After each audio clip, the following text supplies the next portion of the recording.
তাহলে কি দেখেন, এইটা দেখে আমি একটু রিপিট করি।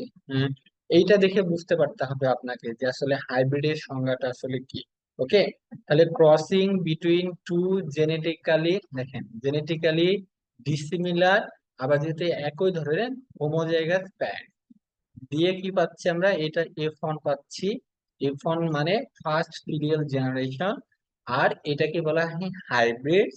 এই F1 বা হাইব্রিড বা 100% কি হয়, হেটেরোজাইগাস হয়। আরেকটা কথা মনে রাখবেন, এই হাইব্রিডে যদি কোনো ধরনের ভেরিয়েশন হয় তাহলে সেটা ইনভায়রনমেন্টাল ভেরিয়েশন হবে। এখানে কোনো ধরনের জেনেটিক্যাল ভেরিয়েশন নাই। ক্লিয়ার হচ্ছে কিনা আমি যে কয়েকটা হাইব্রিড নিয়ে কথা বললাম? যদি কখনো আসে যে হাইব্রিডে যদি ভেরিয়েশন দেখতে পান, তার মানে হাইব্রিডে ভেরিয়েশন বলতে কি বোঝাচ্ছে, আপনি অন্য গুলোর সাথে না, তাদের নিজস্ব, মনে করেন একটা হাইব্রিড প্রডিউস করছেন, এখন অনেকগুলো সিড হবে না, দিয়ে ওখান থেকে তো আপনি গাছ করবেন, জমিতে গেলেন দেখলেন যে একটা গাছ অন্য রকম দেখতেছে, মানে সিমিলার হয় না। তাহলে এটা কি কারণে হতে পারে? এটাই হচ্ছে আপনি যেটা আমরা বলতেছিলাম যে যে সেটা ইনভায়রনমেন্টাল কারণে হবে, জেনেটিক্যাল কারণে হবে না। কারণ এখানে 100% হেটেরোজাইগাস বলা আছে। যেখানে 100% কথাটা বলা থাকবে, আলটিমেটলি সেখানে জেনেটিক্যালি জিনিসটা নাই। যেটা যদি থাকে সেটা ইনভায়রনমেন্টাল। এখন আমরা মেন্ডেল সম্পর্কে আজকে পড়বো। মেন্ডেলের মেন্ডেলের ল থেকে কোশ্চেন আসছে, বহুতবার কোশ্চেন আসছে। তার ল ডেফিনেশন চাইছে, অথবা লটা বলে বলে দিচ্ছে এটা ফার্স্ট ল নাকি সেকেন্ড ল, অথবা তার ল এর যে ভেরিয়েশন গুলো আছে সেগুলো নিয়েও কোশ্চেন আসছে। সুতরাং এখান থেকে একটু একটু দেখবে তিনি হচ্ছে কি ছিলেন। তাকে হচ্ছে যে তিনি জন্মগ্রহণ করছিলেন অস্ট্রিয়াতে। তিনি স্টাডি করছিলেন কমন গার্ডেন পি, ঠিক আছে, যেখানে তিনি ওই যে যে হচ্ছে যে গির্জা ছিল, গির্জার পাশে গ্রো করছিলেন। এই যে গার্ডেন পি নিয়ে তিনি হচ্ছে যে স্টাডি করছিলেন, কেউ বলতে পারবেন এই গার্ডেন পি নেওয়ার কারণে সুবিধাগুলো কি কি ছিল, বা তার সাকসেসফুল হওয়ার পিছনে কারণ কি কি ছিল? প্রথমে আমার কথা হচ্ছে তিনি গার্ডেন পি কেন নিয়েছিলেন, এটা আগে বলবেন আপনারা, যার যে লাইফ কয়েকটা স্টাইল ছিল শর্ট। হ্যাঁ বলেন। হ্যাঁ, একটা একটা বলছে লাস্টে লাইভ শর্ট ডিউরেশনটা। করছে। হ্যাঁ, লাইভ ডিউরেশনটা শর্ট, ঠিক আছে না? এরপর শর্ট লাইফ সাইকেল বা অ্যানুয়াল, ওকে। বাইসেক্সুয়াল ছিল, সেলফ। বুঝতে পারতেছি না, না হলো চ্যাটে দেন।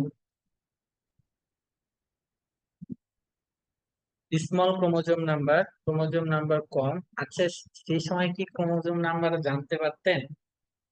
হ্যাঁ, এই শুনেন, আপনারা যারা ক্রোমোজোম নাম্বার কম বললেন, সেই সময় কি এটা জানার ওয়ে ছিল ক্রোমোজোম নাম্বার কম? এই যখন 1863 সালে সেল পলিনেটিং, হ্যাঁ এটা জানা ছিল, সেল পলিনেটিং। তারপর ইজি টু কালচার ইন পট, ওকে ধরা যায় dwarf nature, nursery flower large in size, bisexual, self pollination, short life. হ্যাঁ, তিনটা অনেক সুন্দর কথা বলছে। এইটা প্রথমত বাইসেক্সুয়াল ছিল, সেলফ পলিনেটেড ছিল, শর্ট লাইফ ছিল, large number of seed production করতো, ইজিলি কি করা যেত, হ্যান্ড পলিনেশন যেটা বলেন, ফ্লাওয়ার সাইজ লার্জ ছিল, যার ফলে আপনার পলিনেশনটা আর্টিফিশিয়ালি করা সহজ ছিল। আর হচ্ছে যে আরো তো কয়েকটা আপনারা বললেন, এগুলো ছিল মেইনলি গার্ডেন পিটা তার হচ্ছে চুজ করার একটা অন্যতম কারণ। তবে আপনারা জানেন কিনা তিনি গার্ডেন টি চুজ করার আগে ইজি টু রিকগনাইজ, না ওটা ট্রেটের ক্ষেত্রে, আবু বকর স্যার ওটা ট্রেটের ক্ষেত্রে ইজি টু রিকগনাইজ, ওগুলো ট্রেট, মানে উনি কোন ট্রেড গুলো নিচ্ছিলেন ওইটার উপরে ডিপেন্ড করতেছে ইজি টু রিকগনাইজ। আমি একটা বলতেছিলাম এই গার্ডেন টি নেওয়ার পূর্বে তিনি অন্য একটা ক্রপ নিয়ে স্টাডি করছিলেন প্রথমে, কিন্তু প্রথমেই গার্ডেন টি নেন নাই, ঠিক আছে। এই ক্রপটার নাম কি আপনাদের হোম ট্রাক্স থাকলো, কারো যদি জানা থাকে বলতে পারেন।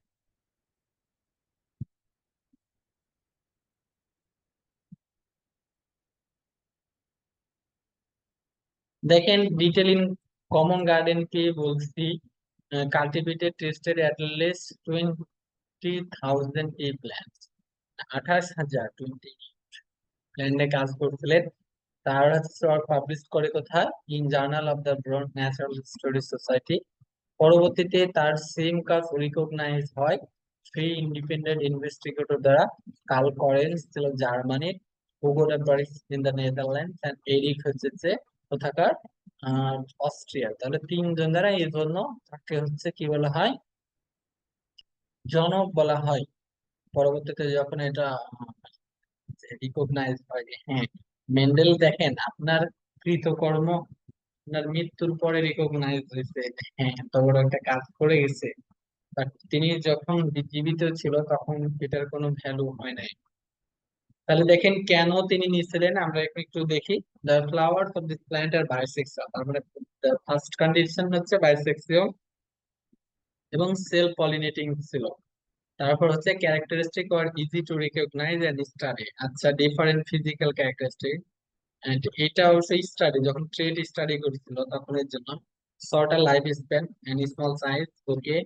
এবং হচ্ছে ক্লিস্টোগ্যামাস রিমেইন ইন ক্লোজ, তার মানে আপনি ক্লিস্টোগ্যামাস হইলে কি হবে, বাইরে থেকে পলিনে ক্রস পলিনেশন হওয়ার পসিবিলিটিটা কমে যাবে।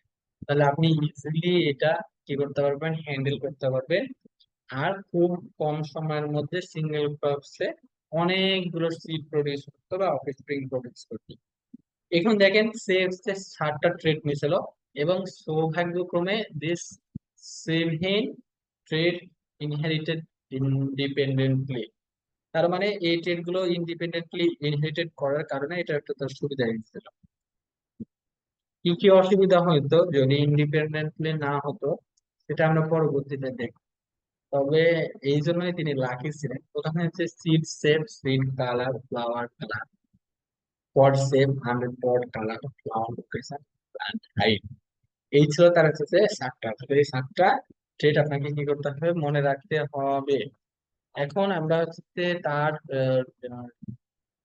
লয়েতে যাওয়ার আগে আমরা কিছু জিনিস শিখবো, monohybrid, dihybrid, monohybrid cross এবং ডাই হাইব্রিড।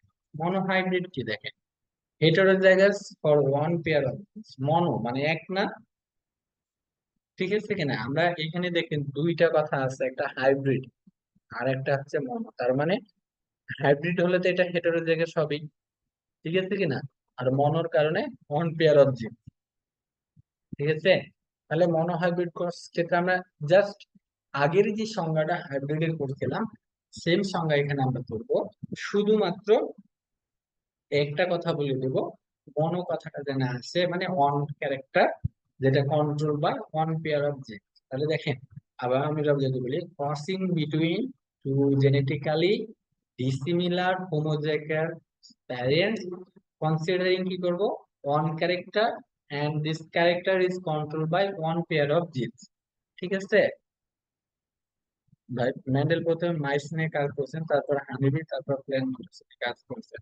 আচ্ছা হালিমা তো, যে আমি গাছের কথা বলছিলাম, তিনি মটরশুটি গাছ নিয়ে কাজ করার আগে মূলত আরেকটা গাছ নিয়ে কাজ করছিলাম, এটার নামটা মনে পড়তেছে না। আমি মানে অ্যানিমালের কথা বলতেছিলাম না, আমি জাস্ট প্ল্যান্টের কথা বলতেছিলাম। ড্যাফোডিল, গিনিপিগ, আরে আমি প্ল্যান্টের কথা বলতেছি। আচ্ছা খুঁজেন, পাইলে পাইলেই না পারলে। ড্রাই হাইব্রিডের ক্ষেত্রে কি, তাহলে আমরা এখানে দুইটা ড্রাই হাইব্রিড বললে, ড্রাই মানে কি দুইটা, তাহলে দেখেন একই, আগে হাইব্রিডের সংখ্যা একই থাকবে, এখানে control by two pair of independent, ঠিক আছে। এই কনসিডারিং দুইটা ট্রেড থাকবে এবং সেই দুইটা ট্রেড কি হবে, control by two pairs of independent, শেষ। এই monohybrid, monohybrid cross, dihybrid, dihybrid cross, আমার মনে হয় এখানে আর কোনো পার্থক্য বা না বোঝার কিছু নাই, আমি যতটুকু বোঝাচ্ছি। আর গ্রামের প্রডিউসের ক্ষেত্রে এই জিনিসটা আমরা খুব সুন্দর করে শেখাবো। সেটা হচ্ছে 2 to the power n এর যে সূত্রটা আছে সেই সূত্রটা। তো আমরা সেটা যাওয়ার আগে আগে শিখে নিই যে মেন্ডেল ল। মেন্ডেল ল প্রথম, দিস ল কে অনেক ভাবে ভাগ করা যায়, law of segregation, law of dominance, law of, মানে কখনো বলা হয় যে 3টা ল, আবার কখনো বলা হয় 2টা ল। তাহলে আপনারা 2টা ল বলতে পারেন অথবা 3টা ল বলতে পারেন। তাহলে মেন্ডেলস এর ল গুলো একটু দেখি। ল অফ সেগ্রিগেশন বা পৃথকীকরণের সূত্র, ঠিক আছে, পৃথকীকরণ সূত্র। আর ল অফ ইন্ডিপেন্ডেন্ট সূত্র, মানে সূত্র হিসাবে কিন্তু আমাদের ইন্টারমিডিয়েট বই সম্ভবত দুইটাই দেওয়া আছে, বাট ইন্ডিয়ান রাইটারদের বই তিনটা দেওয়া আছে, সুতরাং আপনি দুইটা লিখলেও অসুবিধা নাই। ঠিক আছে, তো প্রথমটা হচ্ছে পৃথকীকরণের সূত্র, আর দ্বিতীয়টা হচ্ছে স্বাধীনভাবে সঞ্চারণের সূত্র। লস সেগ্রিগেশনটা কি? যখন তারা গ্যামেট ফর্মেশন করবে, তখন ওই যে গ্যামেট গুলো ছিল বা জিন গুলো ছিল, তারা সেপারেট হয়ে যাবে আলাদা, এবং কি করবে, দেখেন each gamete carries only one allele for each. First bean নিয়ে কাজ করছে, হ্যাঁ এরকম একটি বিন যেন এরকম আমি করছিলাম। ঠিক আছে, আমার এক্সাক্ট কিছু মনে নাই, এই জন্য আপনাদের দেখেন আমরা যদি একটু বলি কি বলতেছিলাম। আহ এই যে যখন গ্যামেট ফর্মেশন করে আপনার এফ1 আসবে, এফ1 আমরা শুধু ডোমিনেন্টটা দেখতে পারবো, এরপর এই গ্যামেট বা অ্যালিল গুলো সেগ্রিগেট হয়ে যাবে। ঠিক আছে, এটাকে এই জন্য ল অফ সেগ্রিগেশন বলে। আবার যদি দেখি, দেখেন law of segregation is that inherited factor during the formation of gamete, gamete ফর্মেশনের সময় each gene separates from each other so that each gamete carries only one allele for each gene। তার মানে এই যে গ্যামেট ফর্মেশন করতেছে, তখন তারা একজন আরেকজনের কাছে থেকে আলাদা হয়ে যাচ্ছে, এবং আলাদা হওয়ার সময়তে কি করতেছে, তারা একটি মাত্র জিন ক্যারি করতেছে। ক্লিয়ার হয়েছে কিনা? এটা ছিল হচ্ছে মেন্ডেলের ল অফ সেগ্রিগেশন। আমরা যদি দেখি, প্রথমে ইয়েলো এবং গ্রিন দুইটা প্যারেন্টের মধ্যে ক্রস করে আমরা এফ1 পাচ্ছি। ফোনের পাওয়ার সময় এই যে গ্যামেট হচ্ছে গ্যামেট, এইখান থেকে আবার গ্যামেট হচ্ছে এই গ্যামেট, এবং এই গ্যামেটের মধ্যে যখন আমরা করবো, তখন এই ধরনের জেনোটাইপিক রেশিও এবং ফেনোটাইপ, জেনোটাইপিক রেশিও কি পাবো, 3:1, সরি, ফেনোটাইপিক রেশিও 3:1, আর জেনোটাইপিক রেশিও হচ্ছে 1:2:1। ঠিক আছে, তাহলে এটা মনে রাখতে হবে। আমি আরেকবার বলে দিই, ফার্স্ট লতে বা ল অফ সেগ্রিগেশনের সংজ্ঞাটা একটু মনে রাখবেন, অথবা গুগল সার্চ করে যাচ্ছে, এতে ভালো সংজ্ঞা পেলেও দিতে পারবে। প্লাস রিটেন টাইপের হলে ড্রয়িংটা লাগে, কিন্তু এখানে লাগবে না, এখানে বোঝানোর জন্য। তাহলে ল অফ সেগ্রিগেশনের সংজ্ঞাটা নেবেন, প্লাস হচ্ছে জেনোটাইপিক রেশিও, এবং হচ্ছে কি আপনার ফেনোটাইপিক রেশিও, এই দুইটা মনে রাখবেন। ওকে, জেনোটাইপিক রেশিও এবং ফেনোটাইপিক রেশিও অবশ্যই মনে রাখবেন। এখন কারোর মুখস্থ যদি না হয়, মুখস্থের প্রবলেম থাকে, তাহলে আপনি এই ড্রয়িংটা শিখবেন। ঠিক আছে, এই ড্রয়িংটা শিখলেও হয়ে যাবে। লিমিটেশন কি দেখেন, law of segregation only two traits that completely control a single gene. কারণ আমি যদি বলি যে হচ্ছে ল অফ সেগ্রিগেশনের ক্ষেত্রে বলতেছে, একটা যদি ট্রেট একটা জিন দ্বারা কন্ট্রোল করা যায়, তাহলেই মাত্র শুধুমাত্র এটার ক্ষেত্রে সম্ভব, তাছাড়া কি সম্ভব না। এটা ছিল তার হচ্ছে কি লিমিটেশন। তাহলে এই ল অফ সেগ্রিগেশন কখন পার্থক্য দেখায়, ইনকমপ্লিট এবং কোডমিনেন্ট অ্যালিলের এই ক্ষেত্রে কি হয় না, পার্থক্য শুরু হয়ে যায়। ক্ষেত্রে ইনকমপ্লিট ডমিনেন্ট এবং কোডমিনেন্ট যেটা আছে, সেইখানে সিমিলার অ্যাক্টিভিটি শো করতে পারে না। এখানে বেসিক কনসেপ্ট আছে, দেখেন কি, এ জিন exist in more than one from one allele, মানে একটার বেশি অ্যালিল ফর্মে থাকে, এটা আমরা জানি। এ এবং এ একটা বড় হাতের একটা ছোট হাতের থাকলে আমরা বলি। এবং when gametes are produced by meiosis the allelic pairs separate, ছিলাম, তারা সেপারেট হয়ে যায়। Every organism inherits two allele for each trait, একটা ট্রেটের জন্য সব প্রত্যেকটা অর্গানিজম কি করে, দুইটা অ্যালিল ইনহেরিট করে। যতটুকু ল অফ ডোমিনেন্স আমি পড়াবো না, আমি ল অফ সেগ্রিগেশনে চলে যাব, sorry, law of independent assessment বা পৃথকীকরণের সূত্র। দেখেন, এই পৃথকীকরণের সূত্রটা কি বলতেছে, the alleles of distinct genes segregate independently during gamete formation. তার মানে ওই যে ডিস্টিংক্ট জিন গুলো থাকবে, সেগুলো যখন আবার তারা গ্যামেট ফর্মেশন করবে, তখন তারা ইন্ডিপেন্ডেন্টলি আলাদা হয়ে যাবে। কিভাবে আলাদা হবে আমরা জানতে একটু দেখি। উম, যেমনি মেন্ডেলের ল দুইটা দিবেন, দুইটা, বাংলাদেশে তো দুইটাই, দুইটা। ঠিক আছে, আমি যেটা বলতেছিলাম, দেখেন, যেহেতু ড্রাই হাইব্রিড ক্রসের ক্ষেত্রে মেন্ডেলের দ্বিতীয় ল প্রযোজ্য, মানে কমপক্ষে দুইটা ট্রেড, এখন দুইটা টেটের মধ্যে যখন রাউন্ড ইয়েলোর সাথে রিঙ্কেল গ্রিনের আপনি ক্রস করলেন, তখন আপনি ডোমিনেন্টটা পাইলেন। এরপরে এদের মাঝে যখন সেলফিং করলেন তখন এই কন্ডিশন আসে। এই কন্ডিশনের ক্ষেত্রে কি বলতেছে দেখেন, ডিস্টিং জিন মানে পৃথক যে জিনগুলো থাকে তারা সেগ্রিগেট হয়ে যায়। এখানে এখানে কিন্তু কোনো সেগ্রিগেশন হয় না, কিন্তু এইখানে তাদের সেগ্রিগেশন হয়ে গেছে। ঠিক আছে, তাহলে দেখেন ডিস্টিং জিন কি হয়, সেগ্রিগেট হয় ইন্ডিপেন্ডেন্টলি ডিউরিং গ্যামেট ফর্মেশন। এই যে গ্যামেট যখন ফর্মেশন করতেছে, যে গ্যামেট এইগুলো একটা গ্যামেট একটা গ্যামেট এরা তখন আলাদা আলাদা হয়ে যাচ্ছে। এবং এইখানে কি হচ্ছে, তাদের অনুপাত জেনোটাইপিক অনুপাত টাও মনে রাখতে হবে, ফেনোটাইপিক অনুপাতটা মনে রাখতে হবে। ফেনোটাইপিক হচ্ছে 9:3:3:1। ঠিক আছে, জেনোটাইপিকটা কারোর মনে হচ্ছে কিনা বলেন? যদি কেউ না পারেন তাহলে এই ড্রয়িংটা, যদি এটা 1 মার্কের কোশ্চেন থাকে, তখন আপনি খুব দ্রুত এরকম একটা এই আর আর আই ওয়াই করে এটা করে নেবেন, তারপর সুন্দর করে দিবেন। তবে কারোর যদি মনে থাকে তাহলে সে লিখে নেবেন, অসুবিধা নেই। এখন কেউ বলতে পারবেন কিনা? যদি মুখস্থ করতে পারেন তাহলে ওকে। ডাই হাইব্রিড ক্রসের ক্ষেত্রে জেনোটাইপিক রেশিও কত? ভাই 1:2, 2:1:2, 2:4:2, 1:1। আচ্ছা, আমার আমার আমার এক্স্যাক্টলি মনে নেই, আমি আমি আপনাকে ধরতে পারবো না। হ্যাঁ, কি কি যেন একটা ছিল, হ্যাঁ। তবে দেখি 1:2, 2:1:2 মানে 12, 12, 42, 12, 1 এরকম নাকি? আপনারা কিভাবে মনে রাখছেন? 12, 12, 4, তারপরে 21, 21 এভাবে? 1:1, দেন সেটা ডাবল, 2:4:2, দেন আবার 1:1। আচ্ছা আচ্ছা, এভাবে আমার আমার এইভাবে মনে রাখছিলাম। এই যে মানে আপনার মাঝখানে 4 থাকবে, আর এই পাশে 12, 12 লিখতে হবে, 12কে উল্টায় দিলে 21, 21 হয়ে যাবে, শেষ। ঠিক আছে, আমার এই স্টাইলে ছিল। আপনার এক একজন এক এক ভাবে মনে রাখতে পারেন, বাট মনে রাখতে হবে। ঠিক আছে, এটা কিন্তু একবার আসছে যে ফেনোটাইপিক রেশিও এবং জেনোটাইপিক রেশিওটি লিখুন। সুতরাং আপনি ঠাটা মুখস্থ থাকলে আপনি ঠাটা লিখুন, ওকে।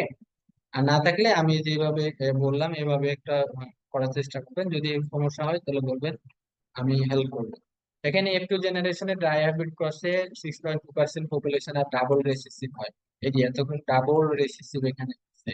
শুধুমাত্র কত এই যে টোটাল 16টার মধ্যে 1 ভাগ ডাবল রেসিসিভ হয়েছে। ঠিক আছে, similarly try hybrid will produce আছে এটা। এখন আমরা একটু গ্যামেট ফর্মেশন সম্পর্কে জানবো। যে আপনার এই যে আমি বললাম না যে এখানে যে আপনার এখান থেকে কয়টা গ্যামেট প্রডিউস হবে, এইটা থেকে কয়টা হবে কেউ বলতে পারবেন? এই যে এইটা থেকে কয়টা গ্যামেট হবে, এইটা থেকে কয়টা, এই যে আমি যেটা কালার করছি এটা থেকে কয় ধরনের গ্যামেট তৈরি হবে?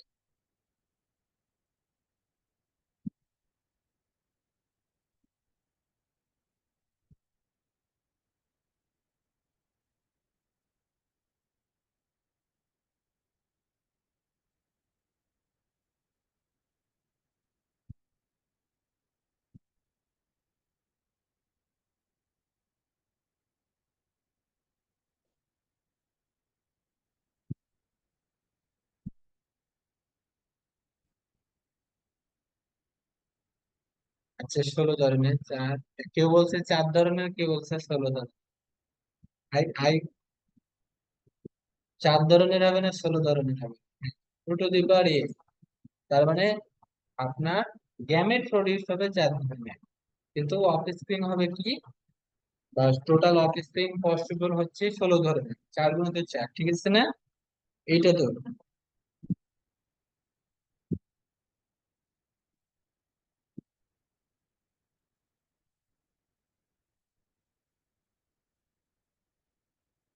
এখন এইখানে এই নিয়মটা, টু দি পাওয়ার যে টু দিলেন, এটা এই টুটা কি, যে পাওয়ারের যে টুটা দিলেন এইটা সম্পর্কে কারো ধারণা আছে কিনা? না থাকলে আমি বলতেছি।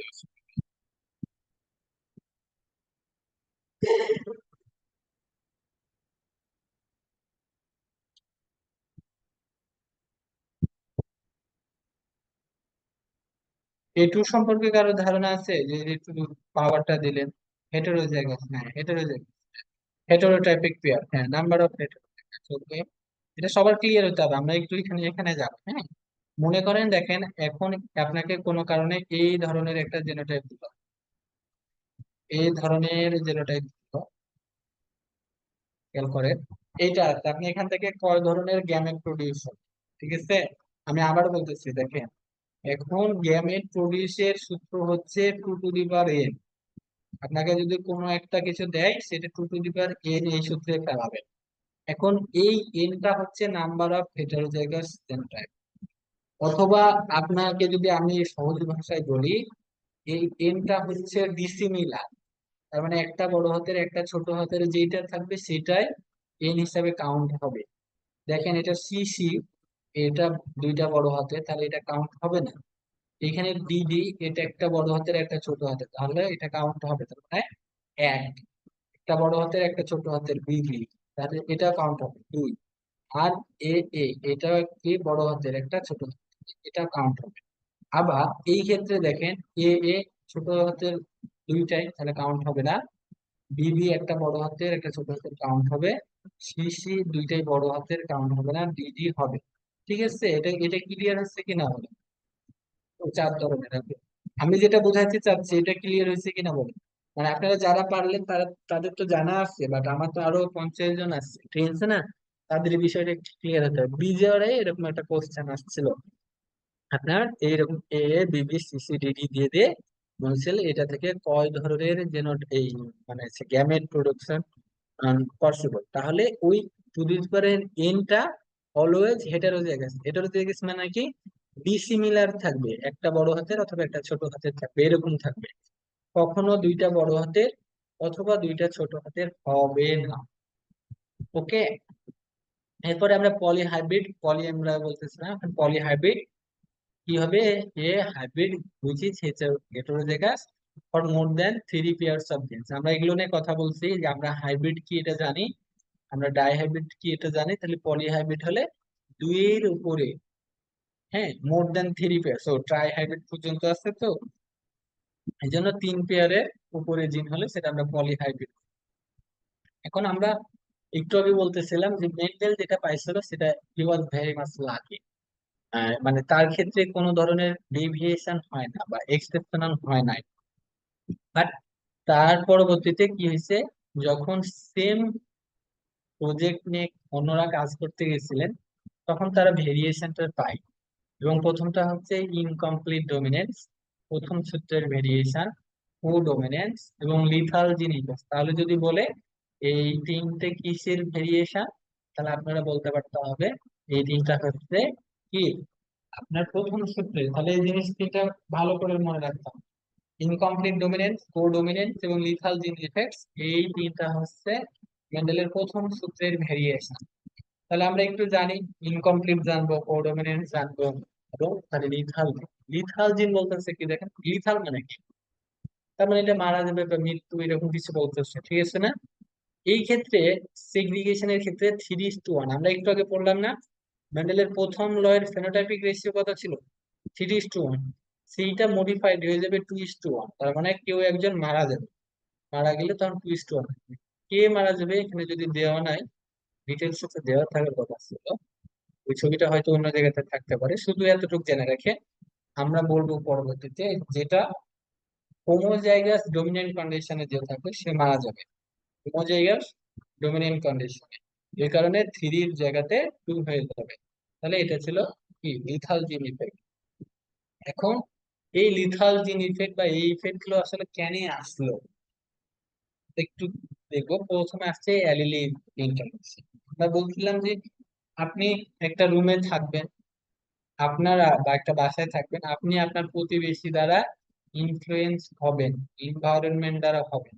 তেমনি আপনি একটা ক্রোমোজোমে আছেন একটা জিন, আপনি পাশের লোকাসের জিন বা ক্রোমোজোম দ্বারা, জিন দ্বারা আপনি ইনফ্লুয়েন্স হবেন।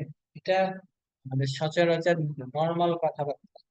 আর মনে করেন এটা বাঙালিদের একটা চিরচারিত নিয়ম যে আপনি কি করতেছেন, আপনার প্রতিবেশী আপনার খোঁজ নিবেই, আপনার প্রতিবেশীর ছেলের সাথে আপনার তুলনা করবেই। ঠিক আছে কিনা, এটা কমন না?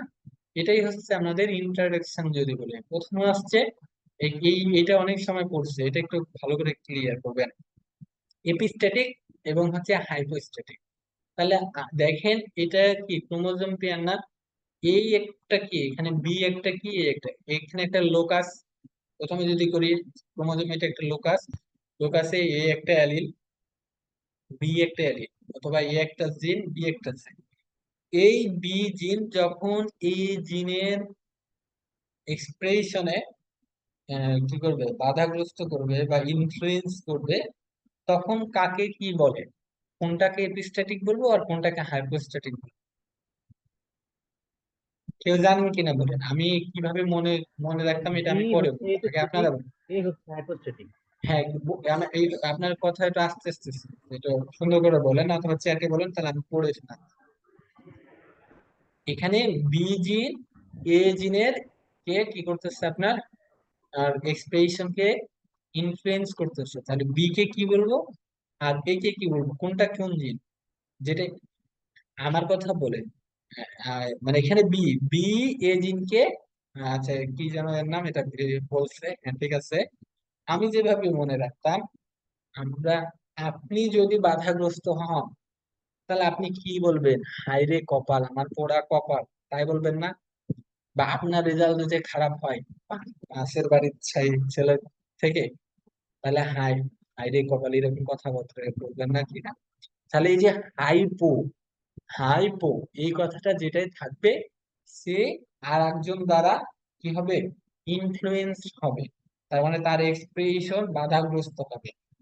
আরো সহজ ভাষায় যদি বলি, আপনার রেজাল্ট খারাপ হলে আপনাকে তখন সবকিছু দিবে না, যদি পাশের বাড়ির ছেলে যদি ক্যাডার হয়ে যায় অথবা একটা ভালো জব পায়, আপনি যদি বেকার থাকেন, মানে আপনি যা ইচ্ছা তা করলে তখন আপনার বাবা মা বলবে, হ্যাঁ পড়াশোনা তো করো নাই, শুধু এগুলোই করো, এগুলোই করো, পাশের বাড়ির ছেলে দেখো, পাশের বাড়ির মেয়েকে দেখো, কত ভালো করতেছে। তার মানে এই যে মার্কস করে ফেলতেছে আর একজনের ইফেক্ট, যে মার্কস হবে বা যার এক্সপ্রেশন বাধাগ্রস্ত হবে, সে হবে হাইপোস্ট্যাটিক।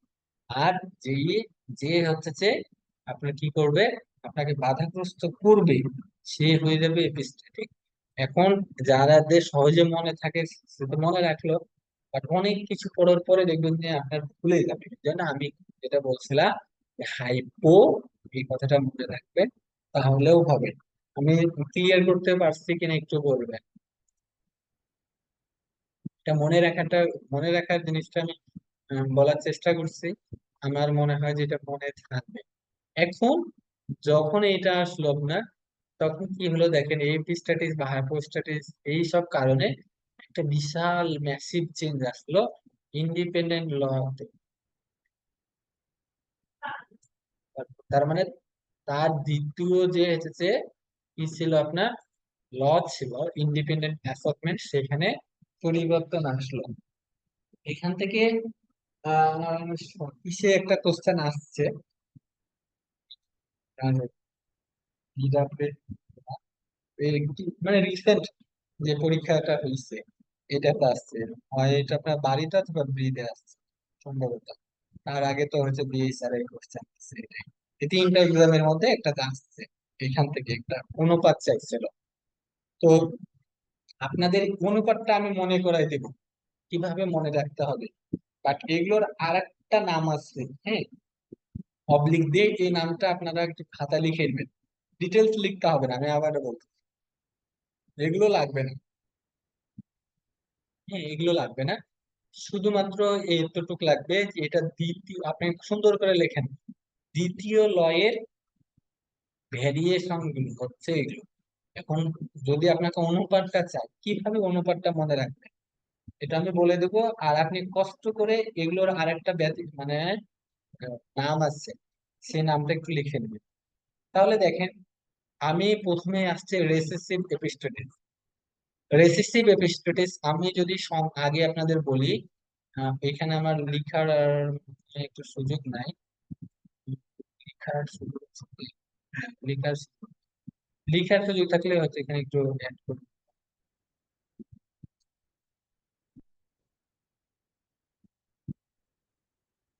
আচ্ছা দেখেন, আমাদের যে লটা ছিল, লটা মনে পড়ে কিনা, যে ল এর যে অনুপাতের কথা বলছিলাম, 9:3:3:1, এরকম বলছি কিনা বলেন, 9:3:3:1, এটা নর্মাল ছিল না? সবাই একটু রেসপন্স করবেন, এটা মনে থাকবে কিন্তু আমি যেভাবে বলে দেবো, এরপর থেকে দেখবেন। তার মানে আমরা জানি সব শেষে এটা রেসিসিভ ছিল, যে সব শেষে যে ওয়ান ইস টু, শেষে যে ওয়ানটা ছিল সেটা রেসিসিভ ছিল, সেটা ওয়ান ছিল। যখন আপনি রেসিসিভ এপিস্ট্যাটিস বলবেন তখন সে কি করবে, এই ওয়ান সামনে যে থ্রি ছিল তাকে খেয়ে নেবে, মানে তাকে মার্ক করবে। তাহলে তখন কি হয়ে যাবে, 9:3:4। ক্লিয়ার হয়েছে? এটা মনে থাকবে কিনা বলেন? সবাই এটা রেসপন্স করবেন, কিন্তু এটা এটা মনে রাখাটা ইম্পর্টেন্ট। আমি যেটা বললাম এটা মনে থাকবে। রেসিসিভ সব শেষেরটা ছিল, যখনই রেসিসিভ থেকে রেসিসিভ এপিস্ট্যাটিস হবে সে তার সামনেরটাকে মাস্কিং করে ফেলবে। এই জন্য সামনে থ্রি সাথে আগের ওয়ান যোগ হয়ে ফোর হবে, যে 9:3:4 হবে। এরপরে আসছে ডোমিনেন্ট এপিস্ট্যাটিস। ডোমিনেন্ট আমরা বলছিলাম যে প্রথম একটা থাকবে, এটা হোমোজাইগাস ডোমিনেন্ট। যখন ডোমিনেন্ট এপিস্ট্যাটিস আসবে তখন সে তার পাশেরটাকে খেয়ে নিবে, তার মানে সে তার পাশে যে আরেকটা থ্রি ছিল সেই থ্রিটাকে খেয়ে নিবে। তাহলে 9-এর সাথে 3 যোগ করলে 12, 12-র সাথে 3:3। ওকে, আমার মনে হয় এটাও ক্লিয়ার হচ্ছে। এরপরে দেখেন ডোমিনেন্ট এবং রেসিসিভ বা ইনহিবিটর এপিস্ট্যাটিস যখন থাকবে তখন কি হবে, তখন দুজন দুই দিক থেকে নিয়ে নেবে। তার মানে আপনি যদি একটু ক্লিয়ার করেন, ডোমিনেন্ট এবং রেসিসিভ বা ইনহিবিটর এপিস্ট্যাটিস, তার মানে ওই যে 9 আর 3-এ 12, 12-র সাথে 1 যোগ হয়ে যাবে, ওই ডোমিনেন্টটাও চলে আসবে, সাথে রেসিসিভ এটাও চলে আসবে, দুইটা একসাথে যোগ হবে। ওকে, এটা ক্লিয়ার হয়েছে কিনা আরেকবার বলেন।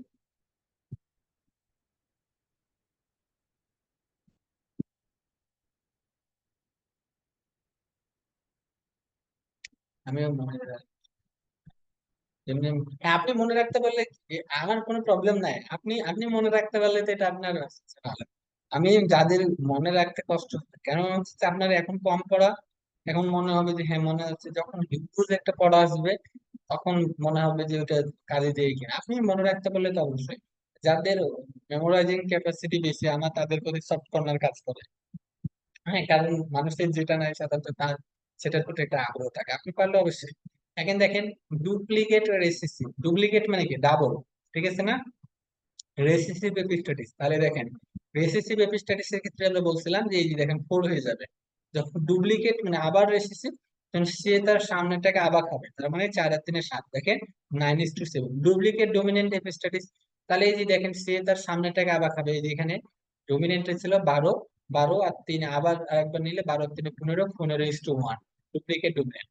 পলি পলিমেরিক জিন ইন্টারেকশনের ক্ষেত্রে কি হবে, মাঝেরটাতে চেঞ্জ হবে, মানে পলিমেরিক। এখানে আপনি কোনো জায়গায় কিছু খুঁজে যখন না পাবেন তখন মাঝে 3-3-6 যোগ হয়ে যাবে, ঠিক আছে? এটা হচ্ছে পলিমেরিক জিন ইন্টারাকশন। তাহলে আমি যেভাবে বোঝাইলাম আপনি যদি এখন এইটা লিখেন না, অটোমেটিক এগুলোর অনুপাতগুলো পারবেন, ঠিক আছে? আর ডোমিনেন্ট এন্ড রেসিসিভ এর ক্ষেত্রে যেহেতু দুইটা একসাথে আছে, আগে তারা একসাথে হবে, তারপর ডোমিনেন্ট তার পাশেরটাকে খেয়ে নেবে। তার মানে ওই যে 9, 9 আর 1-এ যোগ হবে 10, 10 আর 3-এ পরে যোগ হয়ে 13 হবে, তাহলে 13:3। এইটা মনে থাকবে কিনা, এটাই আজকের সবচেয়ে পড়া। আর আমি যে অনুপাতগুলোর কথা বলছি এগুলো লাগবে না, নিচে যেগুলো দেওয়া হচ্ছে এগুলো লাগবে না। সাথে সাথে এগুলোর একটা করে আলাদা নাম আছে, এই নামটা হচ্ছে যে মনে রাখতে পারতে হবে, তাহলেই হবে। আমি আরেকবার রিক্যাপ করবো আজকের ক্লাসে কোন কোন বিষয়গুলো আপনাদেরকে মনে রাখতে হবে, যেটা ভুলে গেলে আপনাদের পাপ হবে, ঠিক আছে? এবার রিক্যাপ করে নিই, তাহলে ইনশাল্লাহ সুবিধা হবে। সেটা হচ্ছে ডোমিনেন্ট রিসেসিভ কতদিন বলছে, হাইব্রিড কি, হাইব্রিডের সংজ্ঞা। হাইব্রিড হচ্ছে ফার্স্ট ফিলাল জেনারেশন, এটা 100% হেটেরোজাইগাস কন্ডিশনে থাকবে। কিভাবে হাইব্রিড প্রডিউস করে, মেন্ডেল কোথায় জন্মগ্রহণ করে, মেন্ডেল কি নিয়ে গবেষণা করে, সেই গার্ডেন পিট ক্রোমোজোম নাম্বারটা জানা লাগবে। এবং হচ্ছে যে কি আপনার এইটার হচ্ছে যে গার্ডেন পিট সম্পর্কে আরো কয়েকটা কমন ক্যারেক্টারিস্টিক। এবং এটা হচ্ছে বাইসেক্সুয়াল ফ্লাওয়ার, এটা সেল পলিনেটেড হয়, এটা নাম্বার অফ হচ্ছে যে সিড প্রোডাকশন খুবই বেশি। এটা যে তিনি 1866 সালে জার্নাল অফ দ্য ন্যাচারাল স্টোরিতে প্রকাশ করে। তার কাজ পরবর্তীতে 1900 সালে আবার রিকভার হয়। কেন তার এক্সপেরিমেন্ট গুলো সাকসেসফুল হয়েছিল সেটা দেওয়া হয়েছিল এখানে। তার 7টা ট্রেটের নাম জানতে হবে।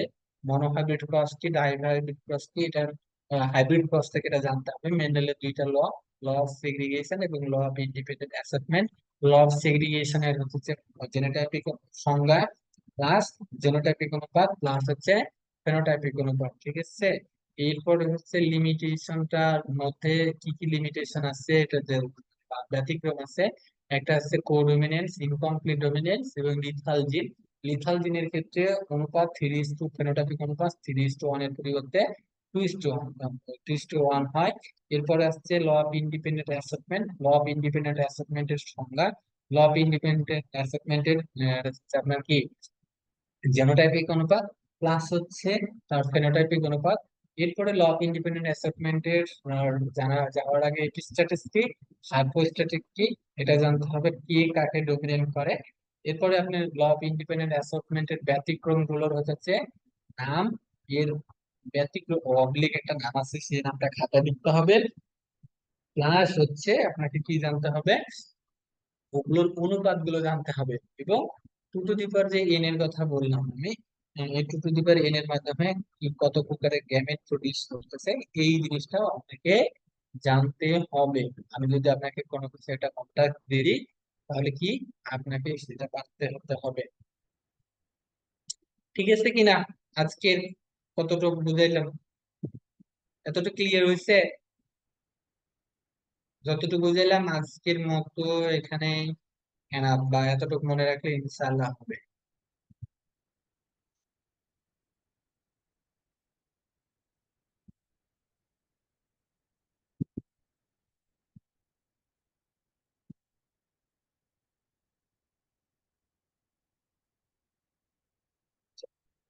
ক্লাসে রেকর্ডার দিলাম না। আচ্ছা, ওটা আপলোড হচ্ছে বুঝছেন? আপলোডে দিয়ে রেখেছে, আপলোড হয়ে গেলেই পেয়ে যাবেন। তো পেয়ে যাবেন, আজকে তো পেয়ে যাবেন, আপলোড হচ্ছে। আর আপনাদের একটা পরীক্ষা নেই, অল্টারনেটিভ নেই কোনগুলো ভাইয়া, অ্যাডিটিভ ফ্যাক্টর সেসব না না না না না, এগুলো একটা করে অল্টারনেটিভ আছে, হ্যাঁ, সাপ্লিমেন্টারি জেনারেটর আছে। তারা আপনি সবগুলোর একটা করে অল্টারনেটিভ নাম আছে, একটু যদি করেন তাহলে পেয়ে যাবেন। আমি দিব, এটা এড করা হয়নি তো।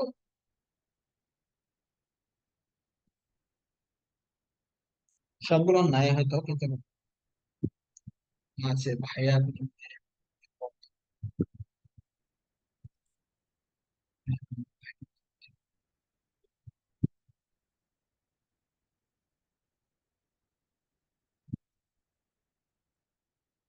আচ্ছা, আমার বইয়ের কথা বলতেছেন, আমার বইটা এখন মার্কেটে নাই, হ্যাঁ। জুলাই মাসের শেষে আপনারা পাবেন। আমি আরেকবার বলে রাখি, যে যাদের বই আছে তাদের কাছে তো আছে, আর যাদের বই নাই এখন হয়তো দিচ্ছি, বাট আমি জুলাই মাসের শেষের দিকে আপনাদের বলছি যে আমি আর পিডিএফ দিব না। পিডিএফ না দেওয়া উত্তম। এটা বারবার বলি, তাও আপনারা দেখি গ্রুপে যখন বলেন তখন খারাপ লাগে। আচ্ছা, ক্লিস্টোগ্যামাসটা কি আরেকবার হচ্ছে যে একটু বলে রাখেন। ক্লিস্টোগ্যামাস হচ্ছে আগে হচ্ছে আপনার পলিনেশনটা কমপ্লিট হবে, এরপর ফুল। ঠিক আছে কিনা? মানে ওই ফুল ফোটার আগে তাদের হচ্ছে যে পলিনেশন, মানে মেল গ্যামেট ফিমেল গ্যামেটের যে ফুল, এটা আগেই হয়ে যাবে। ঠিক আছে না? এটা হওয়ার কারণে এখানে আপনার ক্রস পলিনেশন হওয়ার সুযোগ নেই। আমরা এগুলো করবো সেলফ পলিনেশন এবং ক্রস পলিনেশনের। সেলফ পলিনেশনের কিছু একটা গাছ কোন কোন ক্যারেক্টারিস্টিক মেনটেন করলে সেটা সেলফ পলিনেটেড হবে। তো সেখানে প্রথম শর্ত থাকবে বাইসেক্সুয়াল হইতে হবে। বাইসেক্সুয়াল হওয়ার পরেও তাকে আরো কিছু ক্যারেক্টারিস্টিক মেনটেন করতে হবে, সেগুলো আমরা একটা সুন্দর ছকে করবো। ঠিক আছে, এটা নিয়ে টেনশন করবেন না, এগুলো আছে, এই সংজ্ঞাগুলো আছে।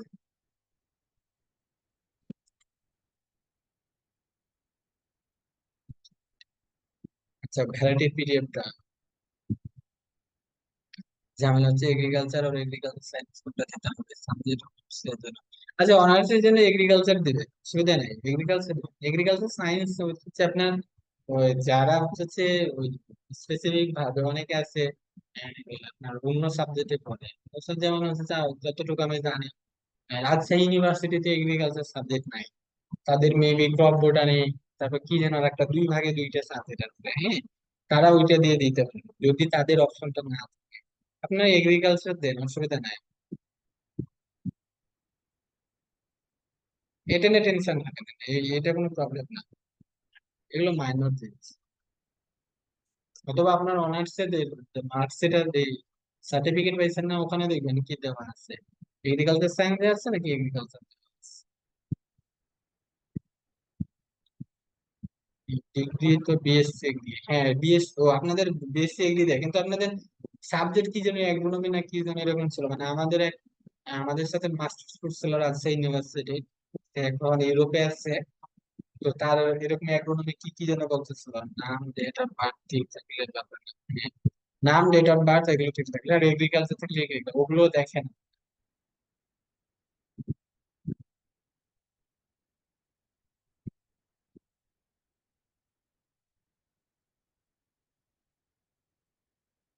আচ্ছা ঠিক আছে তাহলে, আপনাদের পরীক্ষা নেওয়ার কথা বলতে চাচ্ছিলাম, যে আপনার প্রথম তিনটা আর উপরে একটা এক্সাম নিতে চাচ্ছিলাম, সার্কুলার দিচ্ছে, হ্যাঁ আপনার হচ্ছে বিজেআর এর সার্কুলার দিয়ে দিচ্ছে, এটা মানে শেষের দিকে আপনারা বিজেআর এ যারা করবেন করে নিন, পিডিএফ একটু দিয়ে ভাই হচ্ছে,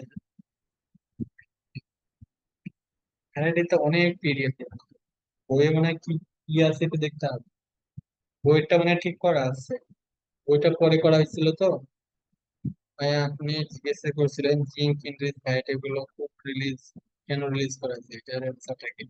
আচ্ছা জিঙ্ক, ও আচ্ছা এটা জিজ্ঞাসা করেছিল জিঙ্ক বাংলাদেশের বিশ্বের, আমাদের বাংলাদেশের যে মহিলারা আছে, মেয়েরা, মহিলা বললে ভুল হবে, সেটা হচ্ছে তাদের যে বিএমআই, ঠিক আছে না, বিএমআই তো জানেন, বডি মাস ইন্ডেক্স, মেবি পৃথিবীতে সবচেয়ে ছোট হাইটের দিক দিয়ে আর ওয়েটের তুলনাতে বাংলাদেশের মেয়ে, স্পেশালি মেয়েদের ক্ষেত্রে কম। এটার একটা বড় কারণ হচ্ছে বাংলাদেশের অধিকাংশ শিশুরা জিঙ্কের অভাবে থাকে। সুতরাং আপনার এই কারণে আমাদের দেশে জিঙ্ক এবং আয়রন, ভিটামিন এ, এই তিনটা, হ্যাঁ এই তিনটার প্রতি বেশি এমফাসিস দেওয়া হয়েছে। এই জন্য ভিটামিন এ গেছে, আর জিঙ্কটা তো ওই যে দেখা যাচ্ছে যে সবগুলো আছে, সেগুলোতে জিঙ্ক ইনরিচ করার একটা চেষ্টা চলছে। এছাড়া আয়রনের একটা টপ, এগুলো নিয়ে একটু কাজ করা হচ্ছে, বুঝছেন কিনা? এই যে আবার একটা জিনিস মনে রাখবেন, সেটা হচ্ছে বাংলাদেশের 1 থেকে 4 বছর পর্যন্ত এই সমাজে শিশুদের জিঙ্কের অভাব হলে তাদের বুদ্ধির বিকাশটা কমে যায়। আমাদের যে পরিমাণে ভেরিয়েশন আছে, তাতে বাঙালির অনেক দূরে এগিয়ে যাওয়ার কথা ছিল, বাট আমরা পজিটিভ দিকে না যেয়ে নেগেটিভ দিকে গেছি।